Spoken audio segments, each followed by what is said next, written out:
Halo, salam, assalamualaikum warahmatullahi wabarakatuh. Salam sejahtera buat kita semua. Teman-teman, kali ini dapur hijau berada di lokasi salah satu lokasi yang sekilas kita melihat dari jauh ini adalah satu perkampungan besar.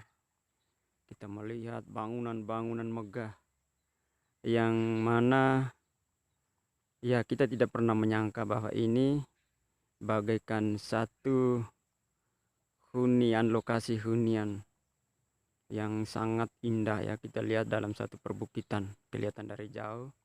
Saya berada sekitar 50 meter dari lokasi. Baik, kita coba lihatnya dari dekat.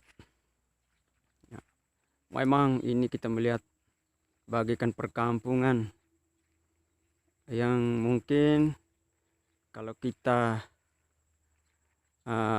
dari tempat lain atau daerah baru untuk datang ke tempat ini, kita tentu terkagum, keheranan melihat uh, situasi atau keadaan dengan beberapa bangunan yang terletak di sini. Di sini kita bisa melihat ini adalah salah satu bangunan ya cukup megah, indah ini. Kalau kita lihat sepintas ini bagaikan satu gereja kecil yang memuat beberapa umat. Tetapi untuk teman-teman dan kalian tahu bahwa ini merupakan lokasi pekuburan Kristen. Salah satunya yang berada di kota Tarakan, khususnya Tarakan Utara. Tepatnya di lokasi Kelurahan Juata Laut.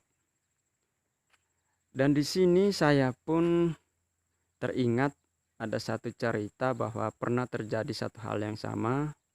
Rasa keingintahuan dari salah satu penjual es. Menurut cerita-cerita orang di sini. Bahwa dari jauh dia melihat ada satu perkampungan, dia ingin dekat, ingin menawarkan dagangannya daerah ke sini. Ternyata semakin dekat dia melihat kayu palang salib, tentunya dia langsung berpikir bahwa ini adalah pekuburan.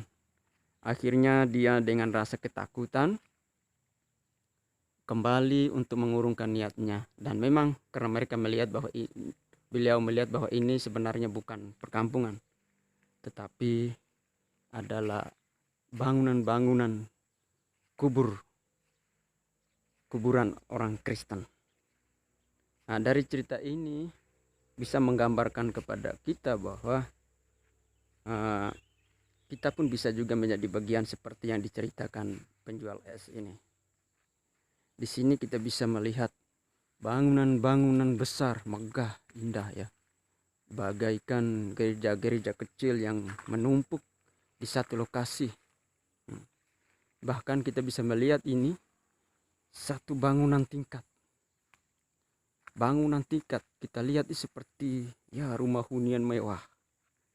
Nah, saya melihatnya sangat terkagum dengan ini dan saya mencoba menganalogikan dalam sebuah pandangan saya, ya disinilah letak perpaduan dari beberapa budaya, penghormatan kepada para leluhur atau keluarga yang meninggal dari setiap etnis. Kalau tidak salah ini adalah pekuburan dari teman-teman kita dari suku Toraja. Memang sepintas kita melihat kalau di Tarakan kalau ada orang Toraja meninggal, mereka sangat menghormati tata cara atau upacara meninggalnya kaum kerabat mereka, dan bahkan mereka menghormati kematian. Ini karena di kota Tarakan kadang sampai seminggu belum dikuburkan. Kalau di tempat mereka menurut cerita bertahunan sampai ada kesepakatan keluarga untuk membuat pesta penghormatan kematian. Jadi di sini kita bisa melihat bahwa ada pandangan-pandangan yang berbeda tentang memaknai budaya kematian. Nah, kalau kita orang NTT mempersiapkan kuburan untuk kaum kerabat kita meninggal, tidak bisa kita misalnya mau kubur besok atau lusa, dari sekarang kita membuatnya. Itu satu hal yang sangat-sangat pemali, bertentangan dengan kebiasaan adat budaya. Bahwasannya kalau kita orang NTT, kalau menguburkan kaum kerabat, kapan direncanakan akan dikuburkan, hari itu juga baru dimulaikan pengerjaan. Jadi kalau orang teman-teman kita dari suku Toraja, mereka sudah dipersiapkan jauh-jauh hari atau sebelum dipastikan bahwa akan melakukan proses penguburan, mereka